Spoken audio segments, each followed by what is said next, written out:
Hello, good morning. Hello. I'm so sorry for being a couple minutes late. I was on my way to Jen's house and it took me 3 minutes longer to get here than I thought it would. So thanks for hanging tight while I got here. Good morning. I'm so excited. It's been a minute since I've seen some of you. So hi.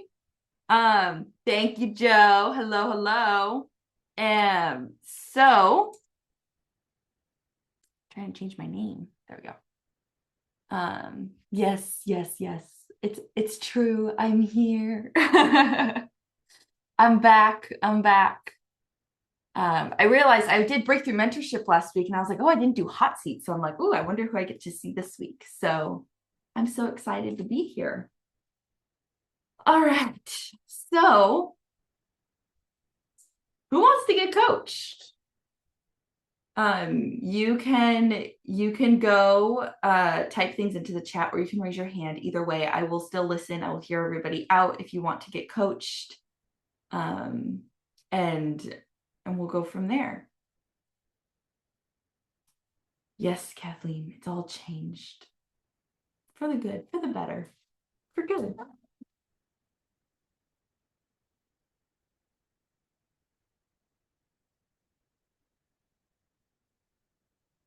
Okay, perfect. I would love to do that on a hot seat call. I wish I could achieve that in a hot seat call. And okay, perfect. So that can be something that we talk about. All right. Anybody else?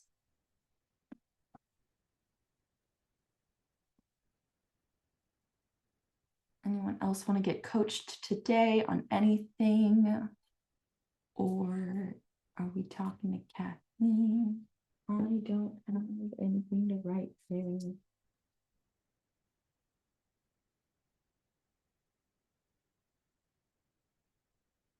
Did I see somebody raise their hand? No? Okay. All right. I'm like, you have until I find a piece of paper because I need to take notes.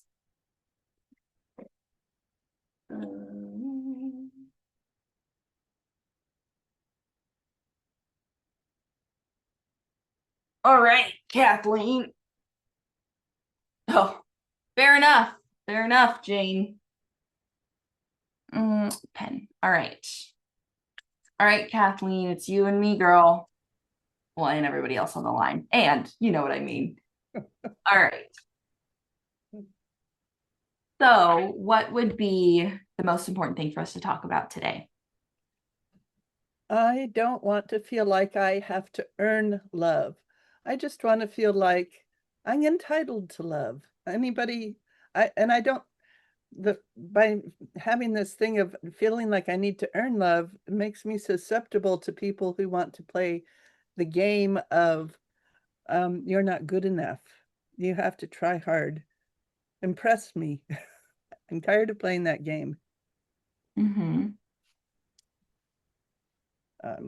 I've had two different husbands, and my second husband also was an avoidant attachment person. And then I said, I'm not going to fall in love with anybody ever again.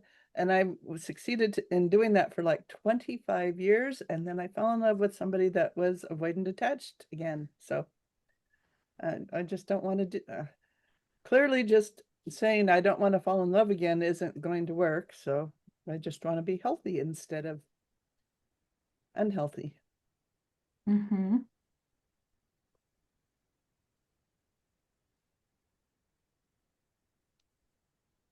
Okay.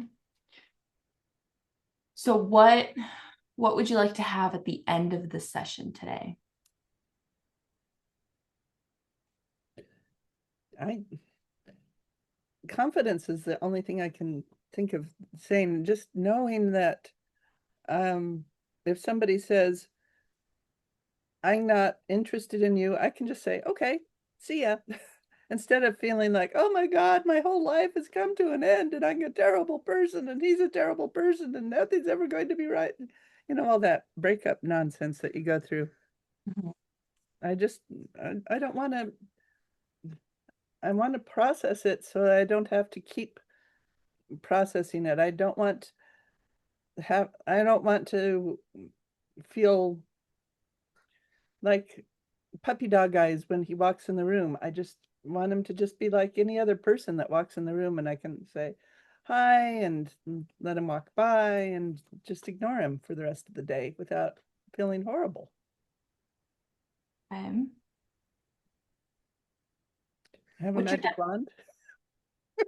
Boom, you're cured. Oh, I don't have anything to cure because there's nothing wrong with you. There's just some things that aren't serving you anymore. There you go. Okay, so how will you know that you have that confidence in yourself and in relationships? um I guess so. I One of the things that I did was I joined Hinge, and I'm looking at all of the potential matches and stuff, and none of them really seems to be special or sparkly. So I think being able to see other men as attractive would be a good start. To be able to feel willing. I want to have a loving relationship, but right now I just feels kind of blah inside. So I'd Hmm. like to get rid of the blah gray feeling inside so that I can feel excited about new people, meeting new people, going out with new people. Right now it just sounds like a lot of work. That's not a way to be in love. You're in love, you know what it's like. It's wonderful. Hmm. You look forward to seeing this guy.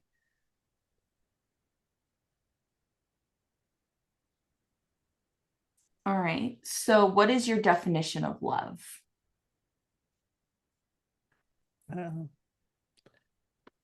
that's the most wonderful feeling you can have. It's you want to be with the other person, you want to do everything you can for the other person, you want to spend time with the other person, and they when you think of them, you're always thinking of, oh, there's something I could do for them, or I could help them with this, or wouldn't it be nice if I made them this their favorite food or whatever. And then you do the thing and the person says, thank you, I like it.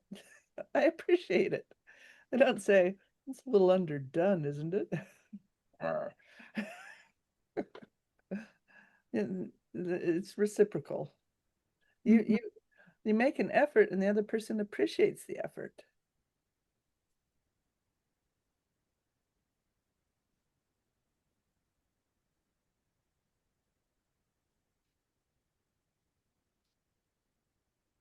Okay. Perfect. Mhm.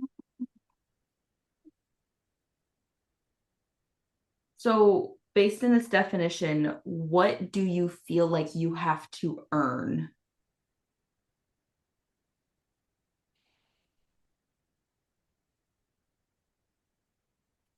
Just, I don't know. I feel like I have to earn permission to even talk to somebody, earn permission to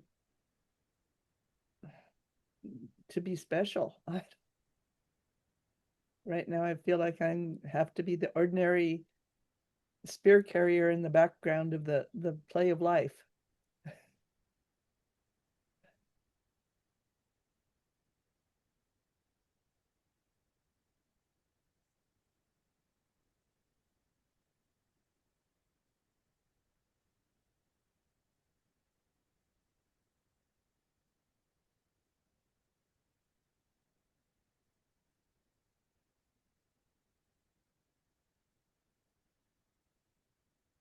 Who specifically would you need to earn permission from in order to talk to somebody? I don't know. It's just art. If there was like the principal down the hall or whatever, it would be so much easier. There isn't there isn't a real human being that I can go and talk to about other than you. You were the only person I could think of to talk about.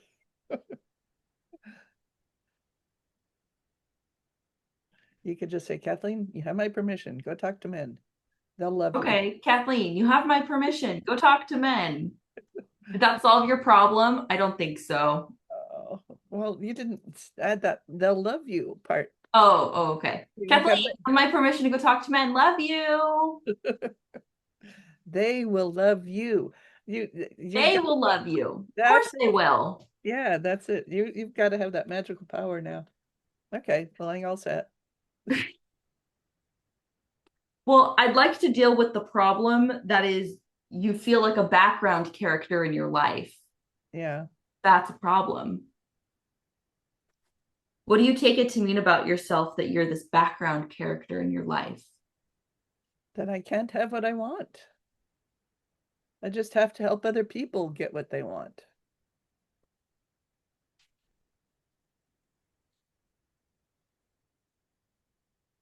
What would happen if you stopped helping other people get what they want?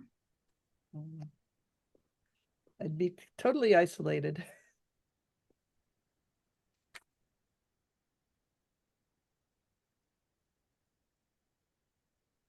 I mean, it'd just be me and my dog. There wouldn't be any reason to get up in the morning.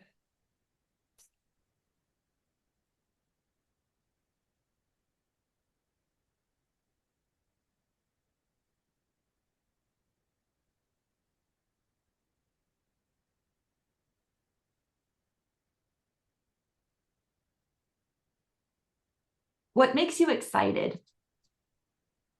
Just in general in life, what makes you excited? I like solving problems and figuring things out.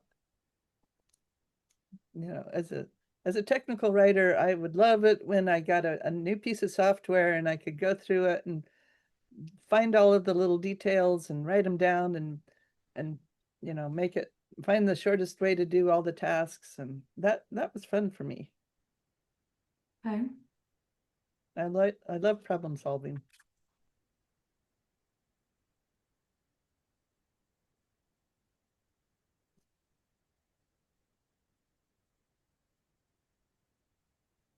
What problem do you think you need to solve when it comes to love?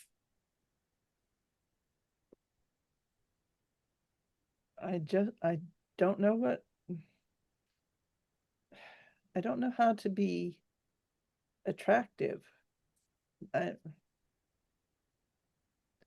you know I can, like I was saying, I'm unhinged, and I offered to make a batch of cookies for one of the guys on Hinge, and and the person just said, "Oh, that's nice." But he didn't say, "Well, make the cookies and bring them over to this place and we'll go play miniature golf afterwards," or whatever. There was no engagement. I can't, it's like walking up a muddy hill. I just keep slipping and falling down. I'm not getting traction. I'm not getting anywhere. I don't know. I just feel like I can't make connection with another person. And it's really frustrating.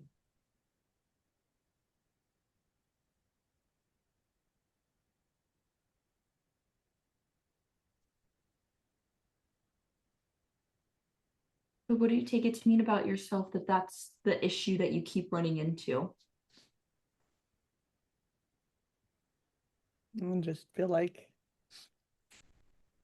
my instruction manual is missing a vital chapter. So what do you take that to mean about yourself? Well, it's crazy. I don't know. I It doesn't make any sense to me. Okay. I just it's like being blind or being stuck. It's like one of my senses is missing, and I don't know how to connect with people. It's very problematic.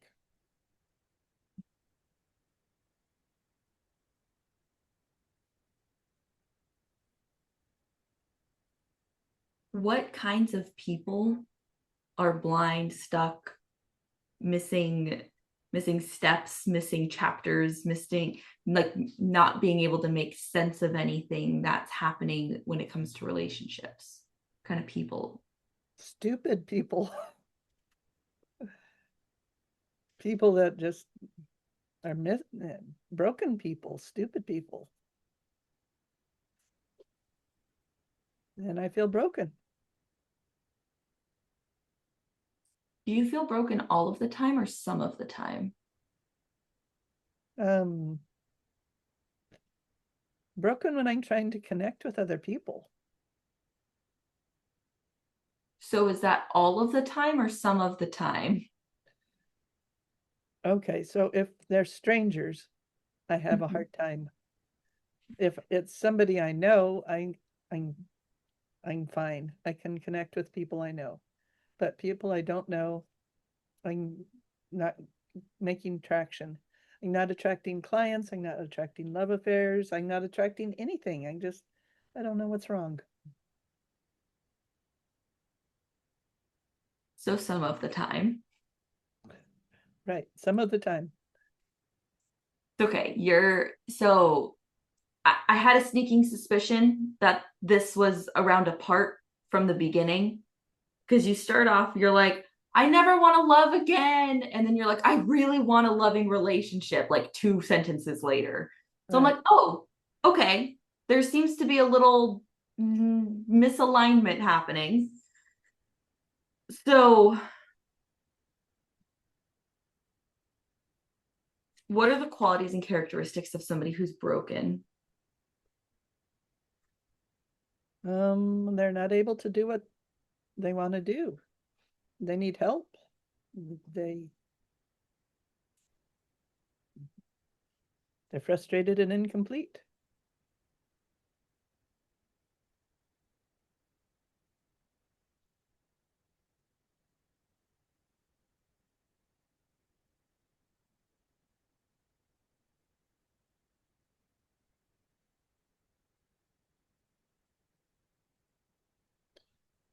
Anything else?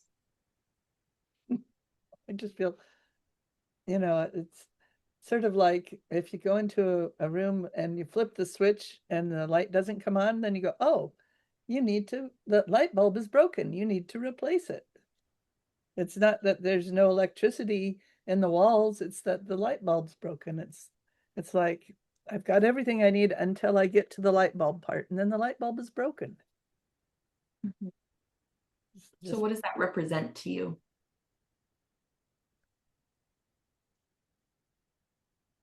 represent. I mean, it's like that.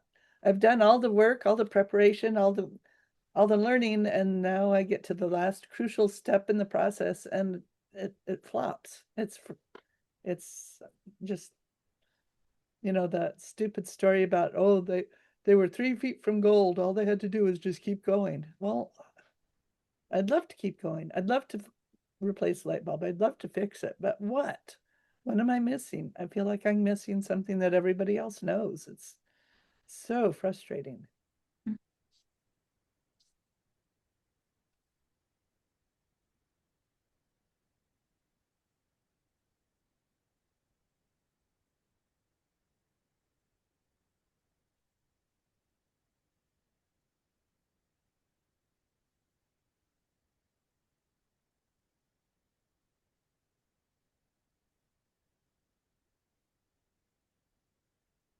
Okay. I'm going to use your light bulb metaphor. Okay. So you said that solving problems and figuring things out gets you excited. So, what about this problem with love, relationships, are you not excited about? Because you're not like very excited. You're not like, oh my gosh, I get to do this and I get to find this and I get to do this. So what about this problem, this light bulb problem, are you makes you not excited?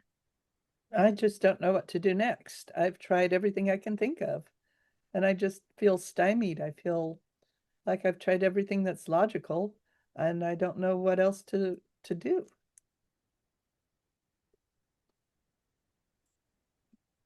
I mean, when you match with, or you choose 400, no, not 400, I shouldn't say 400. I'm sure that I've at least selected 50 people on Hinge that I would like to talk to. And I've gotten to talk to like three. I can't figure out what's wrong. I mean, my my grandparents would say, "Oh, you're just too cute. You're too much for him." But I don't think I'm too much. And I'm rather think I'm not enough, but what am I not enough of?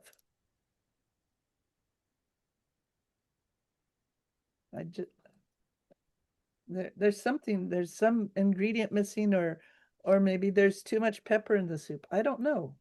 I'm either too much or not enough, or something's missing, but I don't know what to do.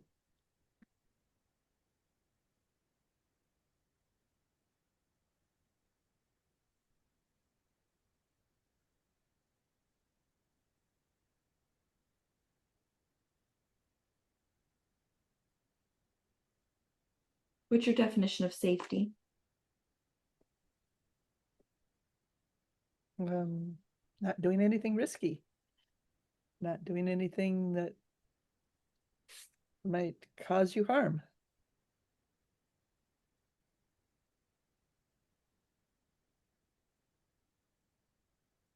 Not being foolish.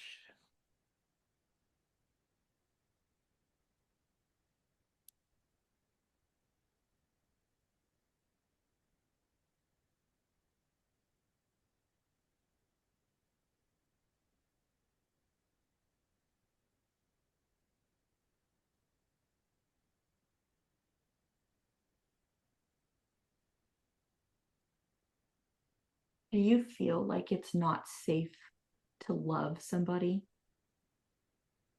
Yes, it isn't safe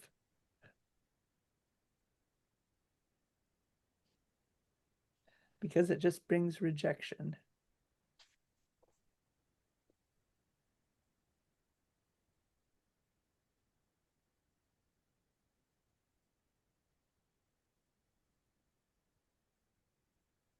And if there's rejection, how is that a problem? Well, rejection's the opposite of acceptance. It's the opposite of love. It's a problem because it's not what I want. It's the opposite of attraction. It's like, if the door is closed, how is that a problem? Well, because I can't walk through it, damn it.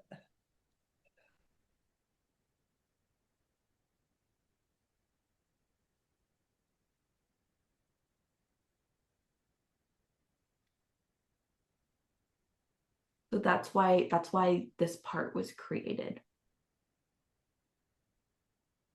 That's why it feels like you have tried everything you possibly can because your heart has only allowed you to try everything it possibly can that would get you close enough to what you want, but not what you want because it doesn't want you to get rejected in the way that you're really that in the unsafe rejection way, not the like, oh, you made cookies, how cool. That's not the rejection it's protecting from. It's protecting you from the getting your hopes up, getting into a relationship, feeling the feelings of love for somebody, and then getting rejected. Right. That's what it's protecting you from.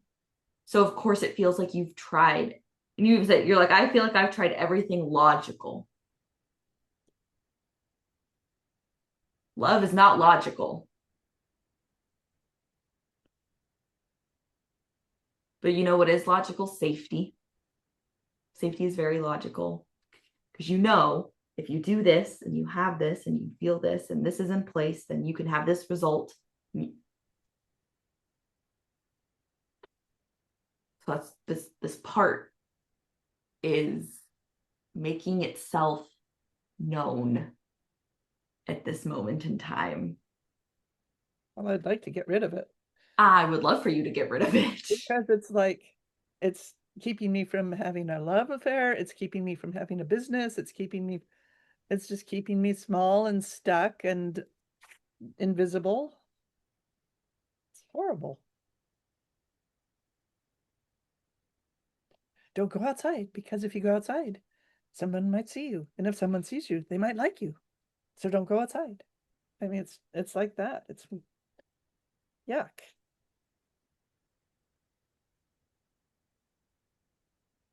Or Yep. when I'm walking my dog, if a man comes near me, the dog goes berserk. Stay away from her, stay away from her. Bark, bark, bark, bark, bark. Yep. My whole world is like this big dome of protection. It's really boring being in this safe little dome.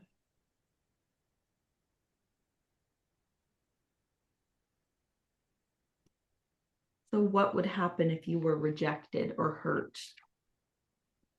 Then I'd be rejected and hurt. Then what would happen? Then I'd be talking to Isabella because I don't want to be rejected and hurt. I want to do it the right way. So I want to skip this rejected and hurt part. I want to go straight to the good part. When you're playing Monopoly, you go around the board. I want to skip the heartbreak and just go to the part where you get the $200 and then you get to be with all your friends and you get to go out with a man and have dinner and like that. I just want to skip over the rejection square.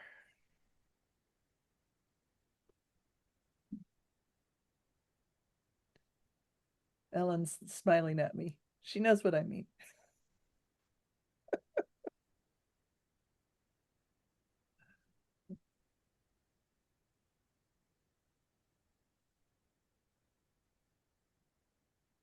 When was the first time you were rejected and hurt? I don't know. Whatever comes up first.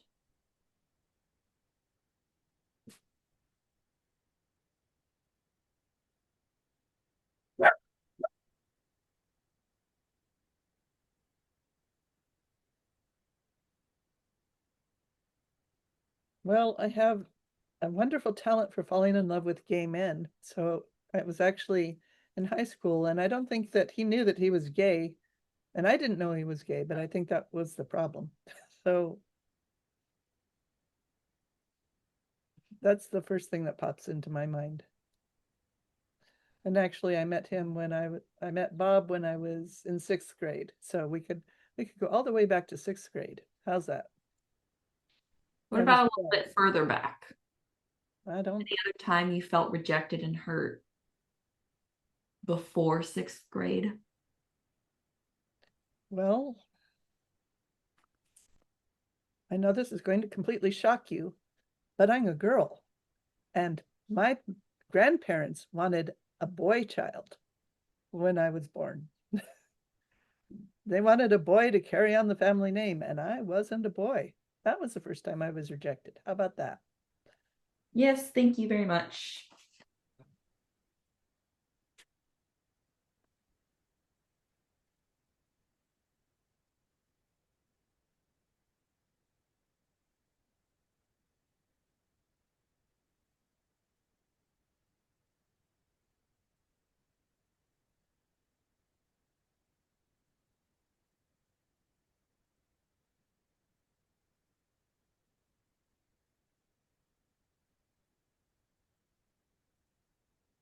How specifically were you rejected by your grandparents?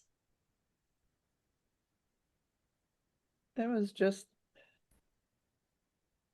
they were disappointed. They were disappointed that I was a girl.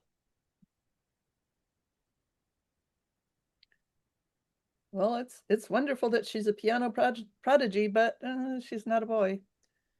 Oh, it's wonderful that she's got straight A's on her report card, but she's not a boy.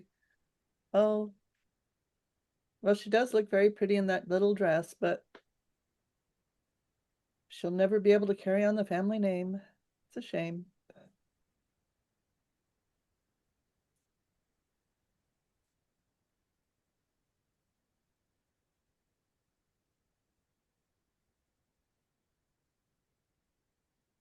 It was just comments like that.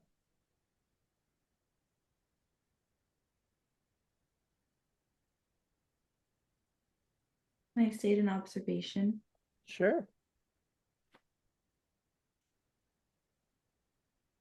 That's why you've had so many failed relationships, so that you can carry on the family name.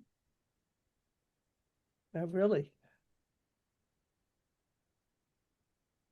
Your unconscious mind said, fine, I know I'm not a boy, but if it's so goddamn important to you that I carry on this family name, so be it.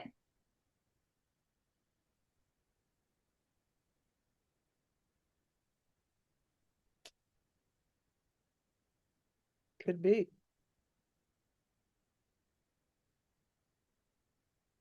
Because this is my birth name. Kathleen Maxwell is my birth name. I was Kathleen Paquette for a while when I was having children, but then I went back to my birth name after I divorced my first husband. So there you go. I've succeeded. I've carried on the family name. Yay. Yay. Hasn't done a whole lot of good.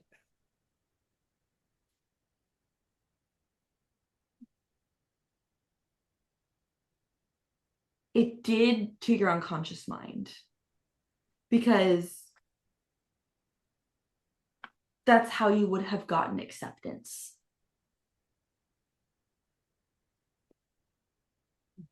All those people are dead now. My grandparents are dead. My parents are dead. It doesn't. His mind doesn't care about that. Your unconscious mind could care less if they were dead, alive, sitting right next to you, never even knew you existed. It doesn't matter. To your unconscious mind, carrying on your family name represents the love and acceptance you could have had from your grandparents.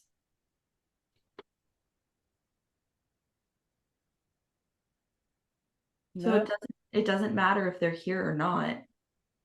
Well, not useful. Let's get rid of this unconscious mind. Let's just. yeah. Yeah. Uh-huh. And I do think it is interesting that you have this pattern of falling in love with gay men. And everyone was like, she's not a boy. She should have been a boy. Like, that's just kind of a funny coincidence kind of thing here. I guess. um, because I bet you this is going to be a little bit of a mind read, so reject what doesn't apply. And I bet you felt like you lived more in your masculine energy growing up, because it wasn't acceptable for you to be feminine. Possibly.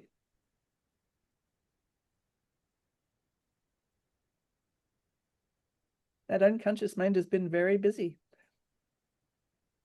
Oh, yeah. Oh, yeah. So, anybody on the line, Kathleen's going to need a rapid release. I'll send you my notes. Girlfriend needs a parts integration and quite a bit of limiting decisions released.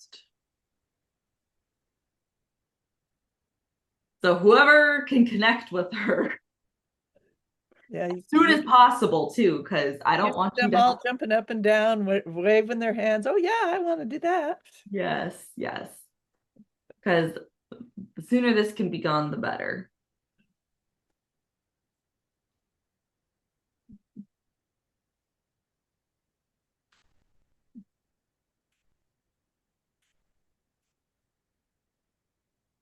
Oh, Eco, thank you. I love it. Anybody that ever gets to work with Eco on a rapid release is super duper fortunate, because he does not let you off with anything, and he makes it work. So Mm-hmm. it, Yeah, absolutely. I can totally send the notes. next Isabella, I think Eco is the best. Love it. Cool to get now you're getting all the things. All the like pick me. I love it. Okay. Um, so there is a couple more minutes, so I do just want to ask a couple more questions, see if there's anything else I can dig up before I send you off into the very capable hands of your peers. Um, I kind of want to go back. I want to go into that like masculine, feminine energy. Um, so growing up, did you feel like you could be overtly feminine with the things that you liked, the way you dressed, the your mannerisms, your attitude, or did you feel like you needed to be more on the masculine side Oh too? no, I could do my bedroom was I painted my bedroom pink. I had pink frilly things all over the bedroom. I could choose pink clothes. Okay. My sister actually kind of went that because I picked all the pink things and then she always got my hand-me-downs, so she on purpose chose blue things just to kind of balance out this Offset it. Yeah. offset this wave of pink that came her way. So no, I was fine being a girl. That I did all sorts Perfect. of Okay. girly things. Perfect. And Perfect. yeah. No, good. I just because I wanted to check because a lot of times what can happen is you'll like kids like that will feel the pressure to act more one way. And I'm so glad that that was not the case for you. You're amazing. I love that. Okay. So that's not a rabbit hole we need to go down. No. Okay. And and I did, like I said, I got married and I had two kids. I was a very happy mom and I enjoyed being a mom. So all of that was fine.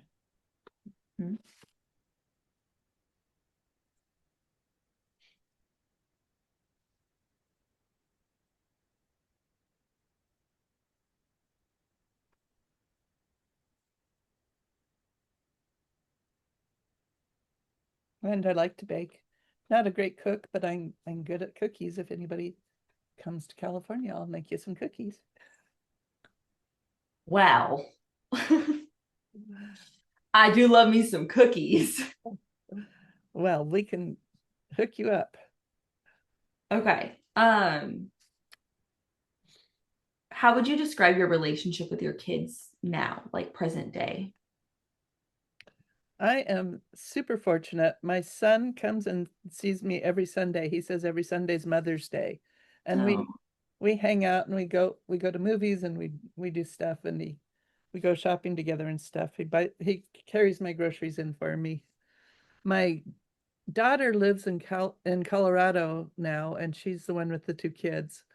So I see them once or twice. Mo it's really dropped down to about once a year, but I go and hang out with them when I can.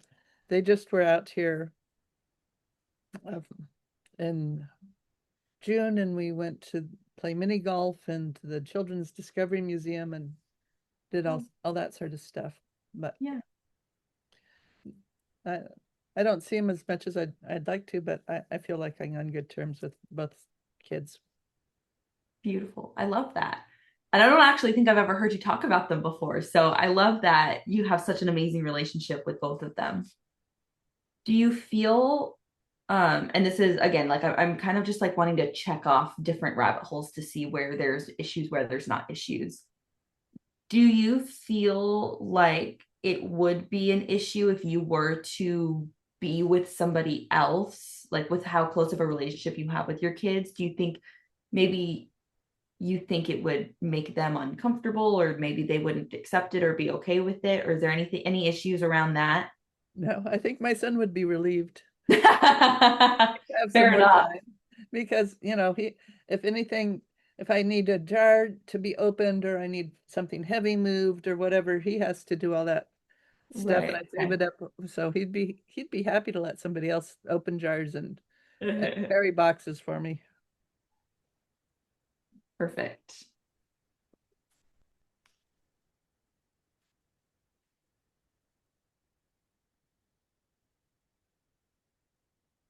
Amazing. Okay.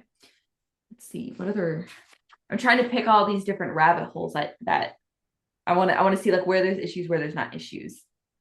What about your parents? So you said your grandparents wanted a boy. Did your parents have that same disappointment when you were born, or were they more neutral about it? My mom definitely was happy that I was a girl, and my dad insisted that I it was me and then my sister, so he didn't get any boys out of the batch, but he insisted that he loved us both and thought we were great. So if he was disappointed, he tried to not say much about it. And he did all sorts of things with us. He spent a lot of time with us and took us places. Okay, so it was more your grandparents. And was that your mom's parents or your dad's parents? My dad's parents. Dad's parents.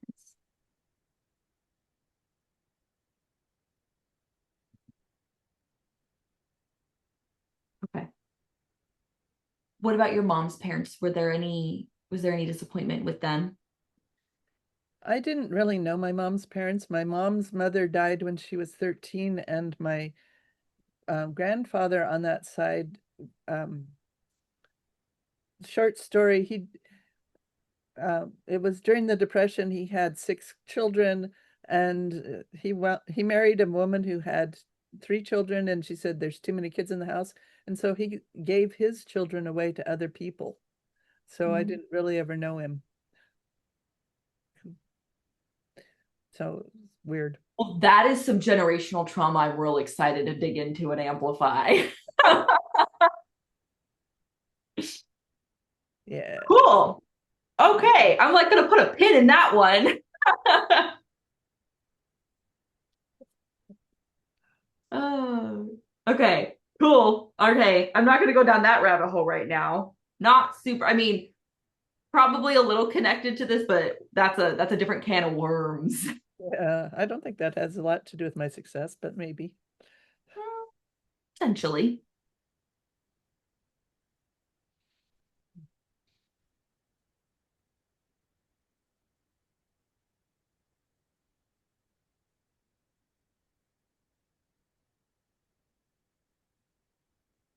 Okay. All right. Well, I feel like whomever ends up doing your rapid release has a lot of good stuff for them. I took like two whole page of notes. I believe that when you've integrated your part, when you release these things, and I know your coach will take you and coach you a little bit more to make sure that there's no any loose ends or any other cross contextualized anythings because they're good coaches like that. Um, that when you release all of those things and you release the identity of carrying on your family name,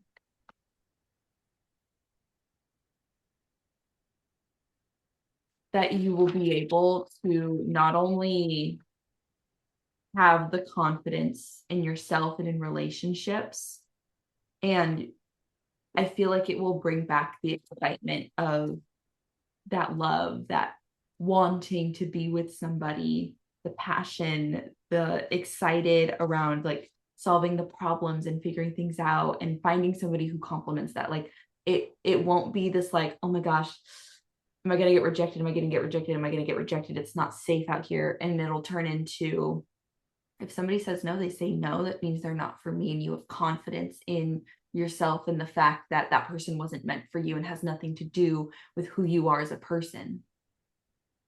So I'm excited to see that shift on the other side for you. Me too. Yeah. So your coach is, and I'll send Eco, I can send you a picture of this in Slack. So then that way um, you have all this information. And I did do my best to underline some of the things to release, and I put a P next to the part. So you might have two. Like you have this like it's I don't think this second one is a lot, the like too much and not enough. It's like am I too much? Am I not enough? I don't know. Like I think that maybe is a minor conflict I would have. Is that a problem? That one a little bit more. But definitely really integrate broken, all of that stuff. So Okay, thank you. And I trust I'll be able to either decipher your shorthand way of notes or ask you questions for clarification. yes, I did my best to make sure that I didn't do too much shorthand. And yes, if you're like, what the heck does that mean? Please ask. Uh, Thank you, Isabella. Yeah, thank you. All right. Well, Kathleen, keep me updated. I want to know how it goes for you because Yeah. you deserve it. Well, thanks. Yeah, you're so welcome. All right, anybody. From this, though, because this is a learning call, are there any questions? Anything that anybody wants some clarification on? Maybe something, maybe a question I asked, maybe a direction I went. Any questions, any comments, any observations, anything worth bringing up?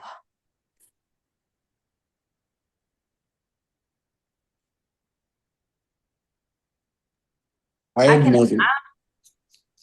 oh, one second, Ego. Yes, I can absolutely send the notes in a more public Slack. Are you okay with that, Kathleen? Since they were all here watching. I'm not sure. I'd have to find a channel that you're all in. Would you be okay with that, Kathleen? I don't want to like share them if you're not okay with that. It's kind of creepy, to tell you the truth. I mean, I don't mind Eco having it. Uh, Eco has always done a good job with me, but I mean, just to be a specimen in the zoo is kind of creepy feeling.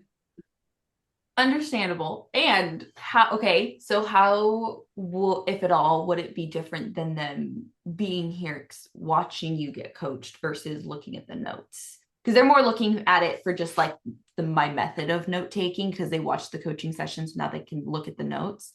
How, if at all, is it different? I'm not trying to convince you yes or no. I'm just curious. I don't know what you wrote down that you didn't say. Oh, everything that you said is on this piece of paper. And everything I said is on this piece of paper. So I didn't make any additional little notes in the margins. I think she's crazy. No, This is a helpless case. no. Okay, well, I'm gonna write down helpless on here now because I didn't I say got rid of helpless. I said that. hopeless. Oh, hopeless. Okay, well, I'll put hopeless down.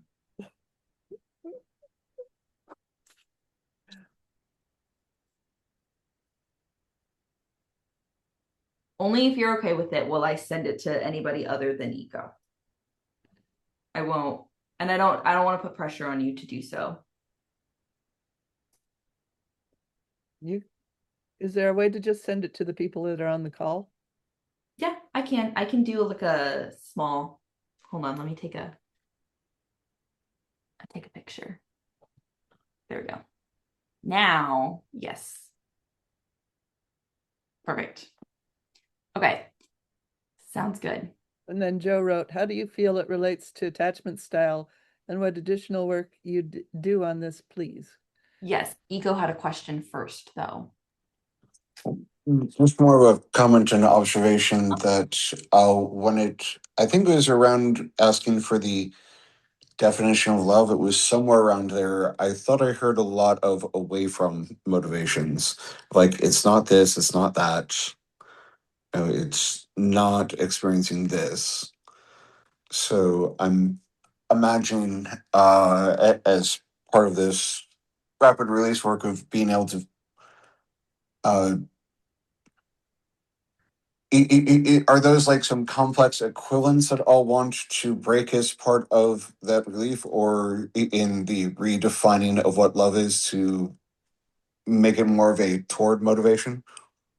I would definitely redefine love. What I was picking up from the definition she was giving me was it was this far away concept that she is like it's like just out of reach. So that's where I felt some of those maybe like more away from things were like almost like a justification for why she doesn't have it. Does that make sense? It's almost Good. like, because like it's yeah. So I would definitely redefine it. Same thing with safety. I would redefine like love and safety. Those would be good ones to redefine here, especially because safety is not doing anything risky that might cause you harm, don't or not being foolish. So like I want safety to be something like that she feels inside, that would support with rejection when something like that should arise again the next time, instead of it being like, oh, that was risky, I shouldn't do anything risky because it's not safe. It turns into something where it's just like, okay, cool, whatever, right? It becomes less of a problem. So I would redefine both of those. I wouldn't necessarily say it's a complex equivalent that's like wanting to break through, unless you happen to find one with when you do more coaching with her. But I would say like right now with what's come up, there's not an obvious complex equivalent. Okay, so even though the love is sounds to me like it's has multiple away from motivations, that's different from saying any of those are complex equivalents in regards to the definition of her current definition of love. Correct. All right, thanks for the clarification. Absolutely. Absolutely. Okay. Now, Joe's question. So, how do you feel it relates to attachment styles, and what additional work you do on this? Great question. So, that is where that's where I went to safety, Joe. So, after she had said like, oh, like I feel like I've tried everything logical, blah blah blah. I was looking back at my notes, and at the beginning, she had said that she keeps attracting avoidant attachment style people. So for me in my brain, I went, okay, well, there's a level of safety attached to all attachment styles that aren't like secure. Secure attachment that's like they have the innate safety inside. So any other attachment style, safety is going to come up in some way, which is when I then asked for her definition of safety, which brought up the rejection, which brought up the not being accepted or not being loved, being small, being stuck, being invisible, blah, blah, blah, blah. So then I wanted to trace it back. So if I was doing a breakthrough, I would go through and I would almost create a timeline of every like rejection and hurt in the context of relationships. So like every time she's like, I feel like she's like, so like each marriage, each relationship, each time she fell in love with a gay man, like I would trace all of those back until I got to her grandparents. But just because of time, I jumped straight back to the grandparents. But I would, in a breakthrough, in a longer session, I would go through and I would look at each of those events to see if there's any other deeper patterns that are connected to her attachment style and the attachment style she is aware that she's attracting. So that would be like the next step of work I would do in regards to the attachment styles with this, because and then obviously from that, depending on what comes up would kind of then depend where we go with it. So that would be like the next level of work in the attachment styles. Does that answer your question?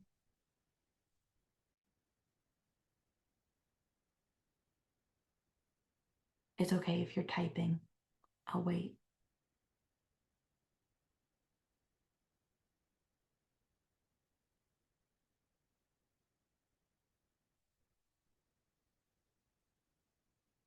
Maybe.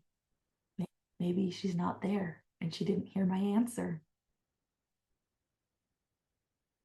I don't know. Okay. I'll come back, Joe. If you're typing, I'll come back. But if you're not there, then you can watch the recording. Okay. Because I want to get you guys, I don't want to keep you guys too late. So I want to answer Ellen's question so that I can get y'all out of here.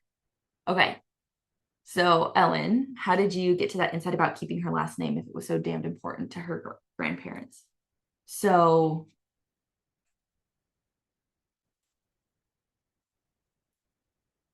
that one was a little bit of a shot in the dark, I will say, because I wasn't actually sure if Maxwell was her maiden name or her married name. So I said it to get the response. And then when she's like, no, it actually is my maiden name, like it's the name she was born with, I was like, whoa. So that one was a little bit of a shot in the dark, I will say. That was full intuition, was like, no, that's the problem. Like that's that, or it's not the problem, but like that's what's happened here. And I was like, okay, intuition, well, we'll say it. Let's see what happens. So, because I was literally writing out like nothing she ever did was enough to make up for not being a boy to carry on the family name. And my intuition is like, well, that's why she's still carrying on the family name. And I was like, oh, so I said it because I trust my intuition. And I was okay with her saying, that's actually not true. I don't have the family name anymore. And then I could have been like, cool. And I could have pivoted. So I was totally okay with being wrong. So when your intuition throws up that little like, here, say this, say it, as long as you know that you're okay being wrong. As long as you know that you're okay having to either maybe backtrack a little or pick a different point or start asking questions from a different way if that thread didn't kind of go all the way through. So yeah, full intuition moment right there. All right. So I love you all. I'm so glad to be back. I've missed you all. So I will see you all on the next call, whatever that is, whether it's Amplify tomorrow or Breakthrough Mentorship later today, or if you're coach assisting, Activate this weekend, like whatever you are up to, I will see you there. Thank you, everybody. I will see you all soon. Bye.